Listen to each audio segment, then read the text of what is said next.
premiers jours du procès d'Éric Zemmour. Oui, 3 jours de procès pour savoir si oui ou non le journaliste Éric Zemmour s'est rendu coupable de diffamation et de discrimination raciale en déclarant il y a un an sur Canal+, je vais citer la phrase, les Français issus d'une immigration sont plus contrôlés que les autres parce que la plupart des trafiquants sont noirs et arabes. C'est un fait.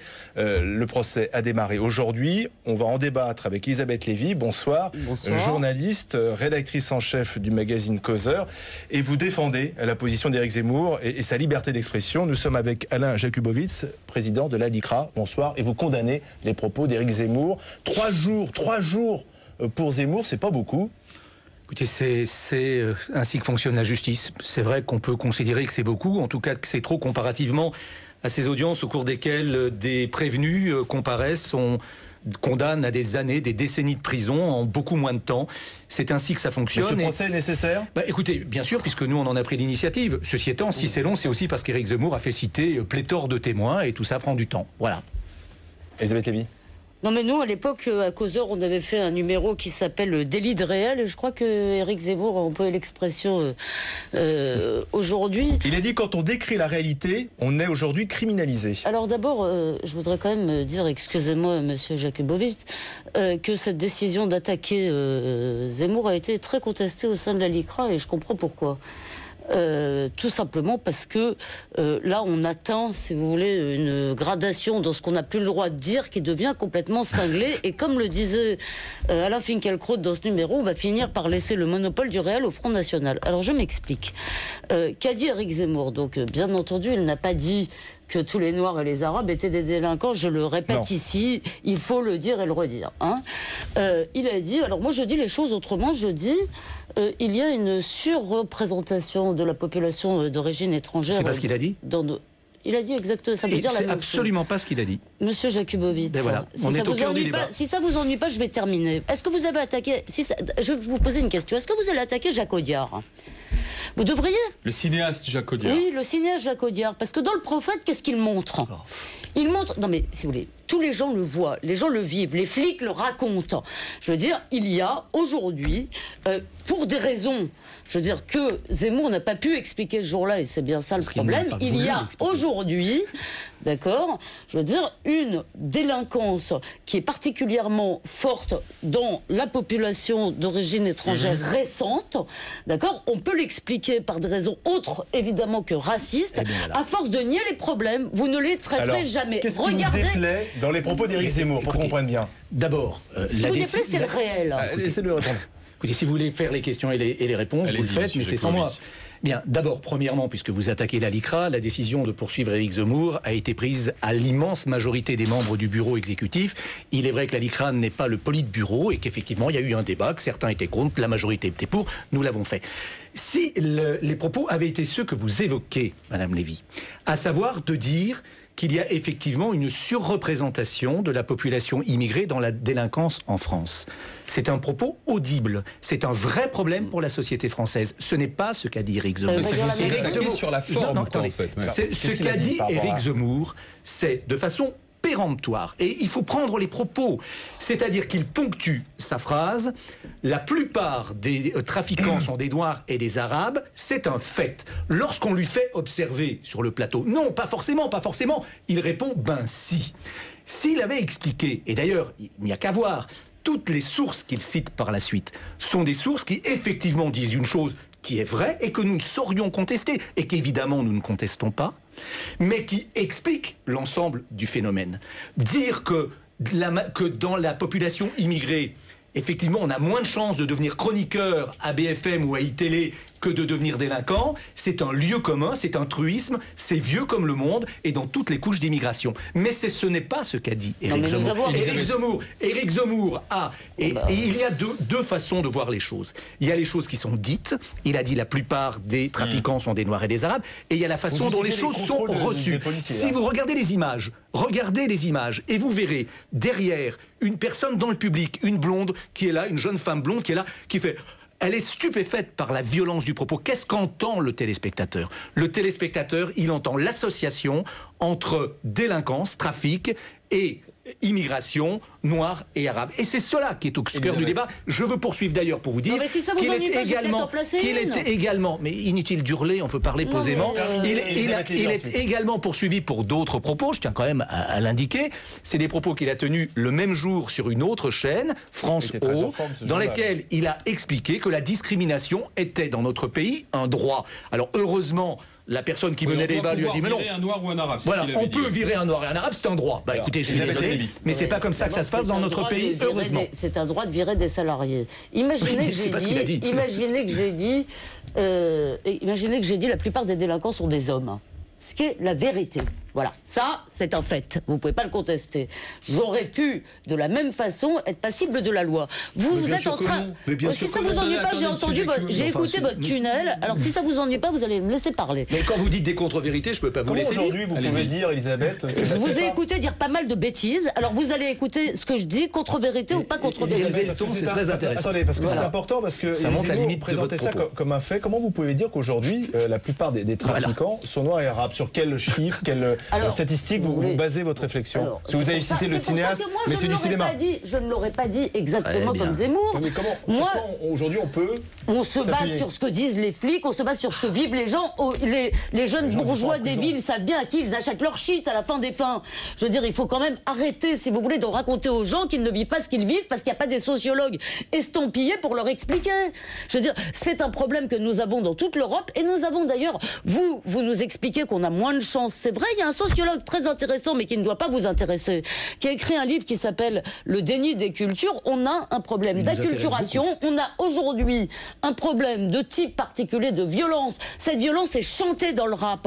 Je veux dire, vous écoutez le rap des banlieues qui est célébré par ailleurs, qui nous dit on vend de là. Il y a évidemment une violence ethnique, ça n'est pas pour des raisons, si vous voulez, évidemment raciales ou biologiques, c'est en partie pour des raisons, à mon avis, sociales, économiques, de ghetto, en partie pour des raisons culturelles. Hugues Lagrange n'a pas dit ça. Parce que ce que j'essayais de dire, ce que M. Jakubowicz nous fait, il fait un procès. En gros, il devrait faire un procès à la télévision. Pourquoi? Parce que vous le savez très bien, on est là d'ailleurs. Je veux dire, je vois leur tournée. Vous avez un quart d'heure pour débattre, c'était pas le cas de Zemmour à l'époque. Hein. Mais si vous voulez, on est à la télévision.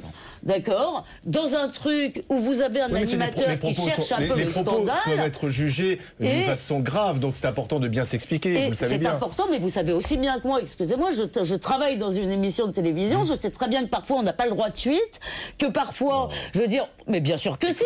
Ce que vous voulez dire, c'est que par exemple dans l'émission d'Éric Zemmour, il y a eu un petit montage de manière à aussi garder... Non, je ne parle même pas du montage, je ne sais même pas. Ce que je veux dire, c'est que dans ce qui se dit dans une émission de télévision, on n'a pas... Zemmour n'a pas eu le temps, et il aurait dû l'exiger, mais vous savez que ça va vite, il n'a pas eu le temps de s'expliquer. Ce que je veux dire, c'est qu'on ne pourra jamais résoudre ce problème si on le nie.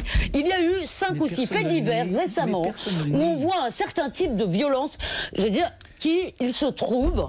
D'accord, je veux dire, il se trouve, ces faits divers se passent dans la population d'origine étrangère récente. Parce que moi, là, je pense qu'il faut être très précis sur les mots. J'ai pris un chauffeur de taxi il n'y a pas longtemps. Excusez-moi, c'est un problème ethnique ou c'est un problème social? Ce sont deux problèmes. C'est ce que j'essayais de vous dire. Je voudrais répondre. C'est à la fois des critères ethniques et des critères sociaux. Je voudrais répondre à la question de votre camarade. Excusez-moi, c'est important.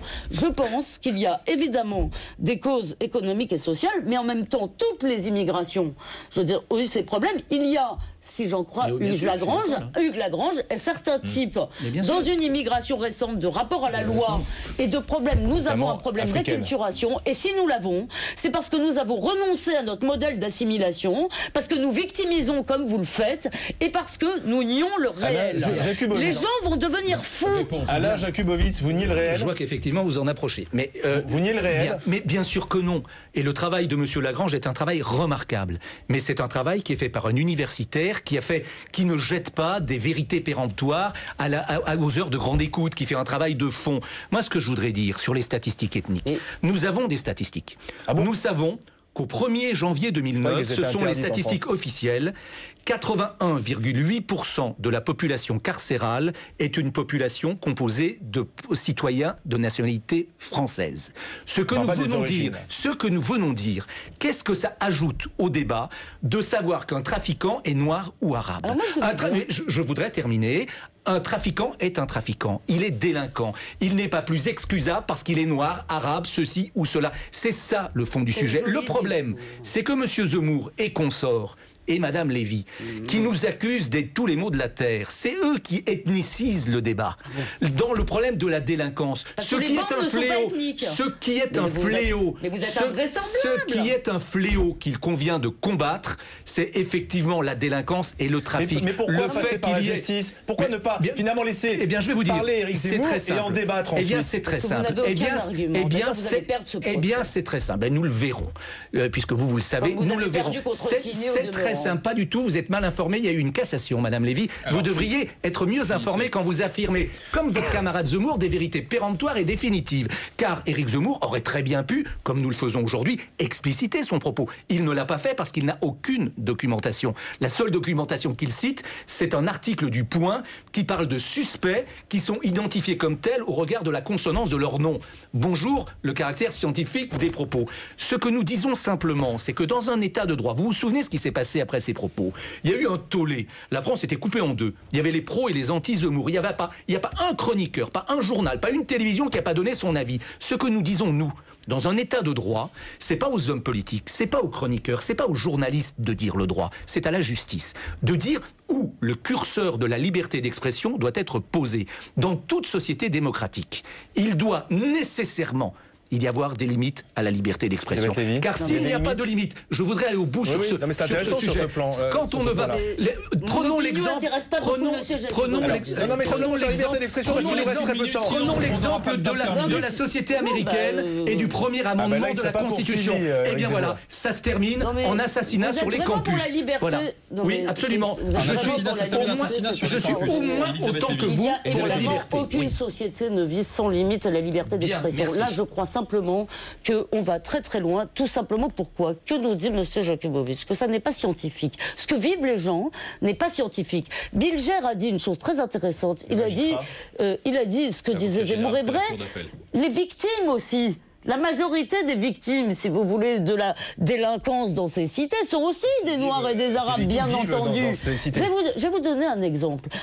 J'ai quelqu'un très proche de moi qui est pharmacienne. Elle a été attaquée 8 fois. Votant à gauche, antiraciste, tout ce que vous voulez. Elle a été attaquée 8 fois. Alors maintenant, elle vote à droite? Non. Mais est-ce qu'elle doit ne pas le dire? Est-ce qu'elle doit refuser de dire qu'elle s'est fait attaquer 8 fois par des gens qui étaient effectivement noirs ou arabes? Est-ce que le chauffeur de taxi si on s'arrête là, ça ne veut pas dire grand-chose. Je dis simplement, bien sûr, je veux dire, on peut faire le procès de la télévision et dire que ça va trop vite et dire qu'on n'a pas le temps de discuter. Mais si le débat est aussi vif sur cette question, c'est qu'elle mérite justement aujourd'hui d'être simplement posée et débattue et ça s'apaisera. Mais attendez, arrêtez de dire aux gens qu'ils ne vivent pas ce qu'ils vivent, qu'ils ne voient pas ce qu'ils voient. On ne veut pas jeter l'anathème sur M. Zemmour, on ne veut pas le faire taire, surtout pas. D'ailleurs, je vous signale, mais attendez, c'est pas moi, c'est la justice qui le dira. Madame Lévy, qui est grande devin, nous dit qu'on va perdre ce procès. Eh bien, nous le verrons. On verra vendredi. Messieurs, dames, merci.